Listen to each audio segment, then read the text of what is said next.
Hello बच्चों। ఈ రోజు నేను CBSE lesson 10th class Kabir Das द्वारा रचित సాఖి ఎక్స్ప్లెయిన్ करना चाहती हूँ। ఇది మీకు తెలుగులో బాగా అర్థమయ్యేలా ఎక్స్ప్లెయిన్ చేయాలని తెలుగులో ఎక్స్ప్లెయిన్ చేస్తున్నాను। ముందు కబీర్ కవి పరిచయం చూద్దాం। कबीर का जन्म 1398 में काशी में हुआ माना जाता है। कबीर 1398 లో కాశీలో పుట్టారు। गुरु रामानंद के शिष्य कबीर ने 120 वर्ष की आयु पाई। రామానంద్ కవి గురు రామానంద్ శిష్యుడైన కబీర్ 120 ఇయర్స్ వరకు బతికారు ఆయన। जीवन के अंतिम कुछ वर्ष मगहर में बिताए और वही చిరనిద్ర में लीन हो गए। లాస్ట్ స్టేజ్ లో ఇంకా ఆయన ఏం చేశారు, కొన్ని సంవత్సరాలు మగహర్లో गड़िपारू अక్కడే ఆయన చనిపోయారు। कबीर का आविर्भाव ऐसे समय में हुआ था जब राजनीतिक धार्मिक और सामाजिक क्रांतियां अपने చర్మ पर थी। ఆయన ఎట్లాంటి పరిస్థితిలో పుట్టారంటే ఇవన్నీ కూడా ఎక్కువగా పొలిటికల్ గా డివోషనల్ గా ఆ, అన్ని కూడా ఎక్కువ విప్లవాత్మకంగా ఉండేవి అప్పుడు పరిస్థితులు। కబీర్ క్రాంతిదర్శి కవి थे। క్రాంతదర్శి కవిత ఆయన ఎంత విప్లవాత్మక కవి ఆయన ఒక రకంగా చెప్పాలంటే। उनकी कविता में गहरी సామాజిక చేతన ప్రకట होती है। ఆయన కవిత్వంలో ఎక్కువగా మనకి సోషల్ అవేర్నెస్ కనిపిస్తూ ఉంటుందన్నమాట। Social awareness. उनकी कविता सहज ही मर्म को छू लेती है। అంటే నిజం చెప్తారు ఆయన ఉన్నది ఉన్నట్టు। एक और धर्म के बाह्याडंबरों पर उन्होंने गहरी और तीखी चोट की है। బయటికి కనిపించే ఆడంబరాలన్నిటిని ఆయన గట్టిగా విరోధించారు, ఆయన వ్యతిరేకించారు। जितो दूसरी ओर आत्मा परमात्मा के विरह मिलन के भावपूर्ण गीत गाए हैं। ఆత్మ పరమాత్మ యొక్క విరహ గీతాలు కూడా పాడారు ఆయన। కబీర్ శాస్త్రీయ జ్ఞాन की अपेक्षा अनुभव ज्ञान को अधिक महत्व देते थे। ఆయన పుస్తక జ్ఞానం కూడా కన్నా కూడా ఎక్స్పీరియన్స్ కి ఎక్కువ అధిక ఇంపార్టెన్స్ ఇచ్చేవారు। ఉన్కా విశ్వాస సత్సంగ మీద అంటే మంచి సాన్నిహిత్యం మీద ఆయన ఎక్కువ నమ్మేవారు। ఎక్కువ అంటే మంచి వాళ్ళ ఫ్రెండ్షిప్। వే మాన్తే थे कि ईश्वर एक है। ఆయన దృష్టిలో భగవంతుడు ఒక్కడే। వహ నిర్వికార్ హై, ఆయనకి ఏ రూపం లేదు।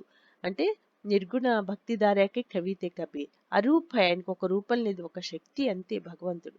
కబీర్ की भाषा पूर्वी जनपद की भाषा थी। उन्होंने जनचेतना जन भावनाओं को अपने शब्द साखियों के माध्यम से जन जन तक पहुंचाया। ఆయన కబీర్ దాస్ యాక్చువల్లీ అన్పढ़ थे। जनपद की भाषा थी उनकी भाषा। ఆయన శిష్యులు మనకి స్క్రిప్ట్ రూపంలో తీసుకురావటం జరిగింది। ఆయన రాసినవన్నీ కూడా ప్రజలకు ఎంతో ముఖ్యమైనవి। జనచేతన, వాళ్ళ యొక్క జనభావన, వాళ్ళు అనుకునే పీపుల్కి అవసరమైనవి ఎక్కువగా వాళ్ళ అవేర్నెస్ తీసుకురావటానికి రాసి ప్రజల దగ్గరికి తీసుకెళ్ళటం జరిగింది వాటిల్ని। ఇప్పుడు మనం సాఖీలోకి వద్దాం। పాఠ ప్రవేశ్। సాఖి శబ్ద సాక్షి శబ్ద का ही तद्भव रूप है। సాక్షి అనేది సాక్షి శబ్దానికి తద్భవ రూపం। సాక్ష్యం అంటే ఏంటి? సబూత్, మనకి ప్రత్యక్ష జ్ఞానం అన్నమాట।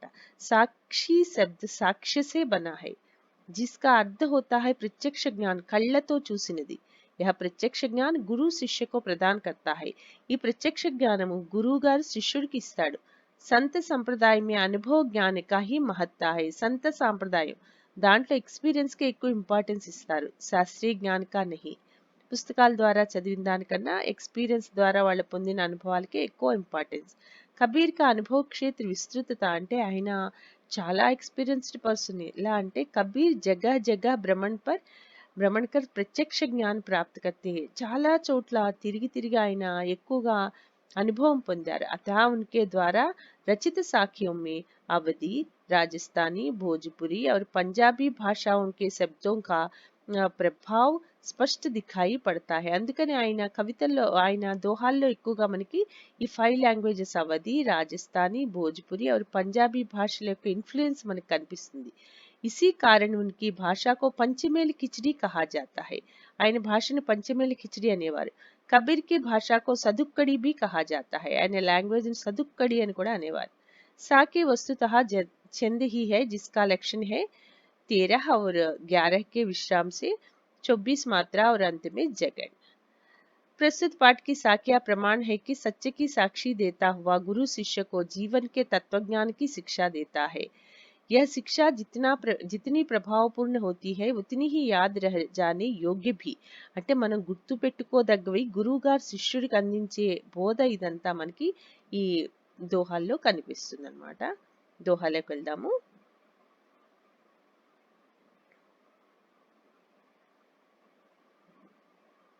फर्स्ट दोहा. ऐसी बानी बोलिए मन का आपा खोई, अपना तन शीतल करे औरन को सुख होई. అంటే ఈ దోహాలో మనకి వాణికే మహత్వకే బారే మే కవి బతా రహే హై. అంటే ఏంటి, మన యొక్క వాక్కు యొక్క గొప్పతనం మనకి కవి తెలియచెప్తున్నారు. వాణి అంటే బోలి అని అర్థం.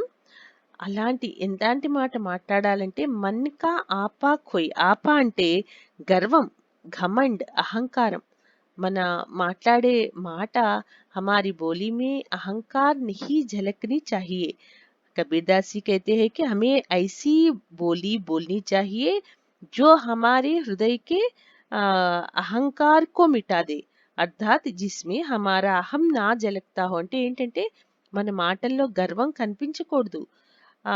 जो हमारे शरीर को ठंडक प्रदान करे दूसरों को भी सुख प्रदान करे. అంటే మన మాట ద్వారా अपना तन शीतल करे, अपने शरीर को भी सुख, अपने तन को भी शीतलता पहुंचनी चाहिए और सुनने वालों को भी मानसिक सुख प्रदान करे. ఎవరనంటే दूसरों को మానసిక సుఖ ప్రదాన కరే. అంటే వినే వాళ్ళకి కూడా హ్యాపీగా ఉండాలి, హార్ష్గా మాట్లాడకూడదు. మన మాట ద్వారా ఎంతో అవతల వాళ్ళకి ఆనందం కలగచేయాలి.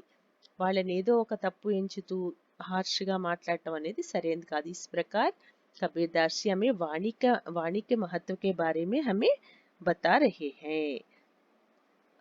वाणी की मधुरता का महत्व बताए कवि. कस्तूरी कुंडली बसे मृग ढूंढे वन माही, ऐसे घटिकटी राम है दुनिया देखे नाही. కస్తూరి అంటే ఒక సుగంధిత పదార్థం. అంటే ఒక మంచి వాసన వచ్చేది. కస్తూరి చాలా మంచి వాసన వస్తుంది, గంధంలా. కుండలి అంటే నాభి అన్నమాట. కుండలి మీన్స్ నాభి, అబ్డామిన్.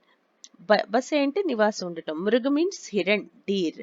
డూండై వనమాహి అంటే హిరణ్కి తన నాభిలో ఉన్న కస్తూరిని గుర్తించలేదది. గుర్తించకుండా ఏం చేస్తుంది, అంజాన్ మే వన్ మే ఇదర్ ఉదర్ ఢూండ్తా ఫిర్తా హై. ఈ సుగంధం ఎక్కడి నుంచి వస్తుందో తెలియక ఏం చేస్తుంది, మురుగు వనం అంతా, ఫారెస్ట్ అంతా తిరుగుతూ ఉంటుంది అనమాట. ఈ సుగంధం ఎక్కడి నుంచి వస్తుంది, గుడ్ స్మెల్ ఎక్కడి నుంచి వస్తుంది అనేసి తిరుగుతుంటుంది. తన లోపల ఉన్న వాసనని అది పసిగట్టలేదు, మంచి వాసన అనమాట. खुशबू को नहीं पहचान सकता और वन में अनजान में वह इधर उधर ढूंढता फिरता है. ऐसे घटिघटी राम है दुनिया देखे नाही. అంటే ఘటిఘటి రామ్ హే అంటే మాహి మీన్స్ భీతర్ అనమాట. ఘటిఘటిమే అంటే కవి కన్నా చాతే హై కి మన మనసులో రాముడు ఉన్నాడు. మనం మనిషికి भी यही स्थिति है. మన ఈశ్వరుడు మన అందరి హృదయాల్లోనూ ఉంటాడు, కానీ మనం గుర్తించం. ఏం చేస్తుంటాం, ఇద్దరు ఉధర్ ఢూంढते फिरते हैं. మనం ప్రపంచం అంతా వెతుకుతూ ఉంటాం భగవంతుడి కోసం.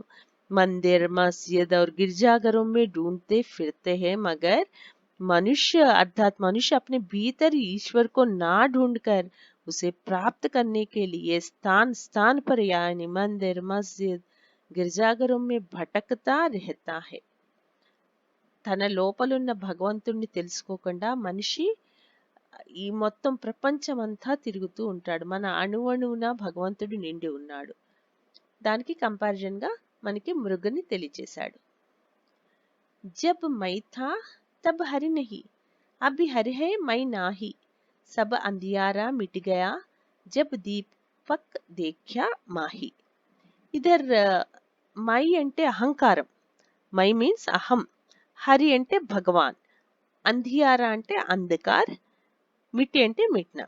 कबीरदास जी कहते हैं कि जब तक मेरे अंदर अंधकार है तब तक मुझे ईश्वर की प्राप्ति नहीं हुई. మన మనసులో అహంకారం ఉన్నంతసేపు మనకి భగవంతుడి దర్శనం అవ్వదు. अब जबकि मेरे अंदर का अहम मिट चुका तब मुझे ईश्वर की प्राप्ति हो गई. నా లోపల అహంకారం పోగానే నాకు భగవంతుడు కనిపించాడు. जब मैंने ज्ञान रूपी दीपक के दर्शन कर लिए तब अज्ञान रूपी अंधकार मिट गया.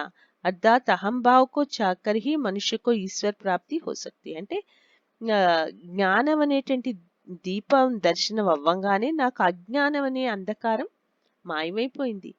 यानी అహంకారం నా होने से ही ఈశ్వర్ ప్రాప్తి होती है. అహంకారం లేకపోయినట్లయితేనే మనకి ఈశ్వరుడు లభిస్తాడు.